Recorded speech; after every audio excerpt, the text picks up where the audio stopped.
पण तो ससा खूपच हावरट होता. सतत काही ना काही खातच राहायचा. तो इतका खायचा की त्यात तो लठ्ठ होऊन बसला होता. पण त्याच्या या सवयीचा त्याच्या मित्रांना खूप त्रास व्हायचा. एके दिवशी सर्व ससे एका शेतामध्ये गेले.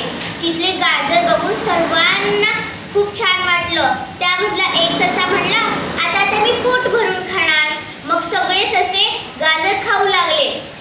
तर त्यामधला एक ससा म्हणला, अरे तो शेतमालक येईल, चला पटकन आपण जाऊया.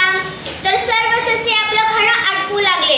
पण तो हावरा ससा मात्र काहीच ऐकला नाही. तसंच तो खात राहिला.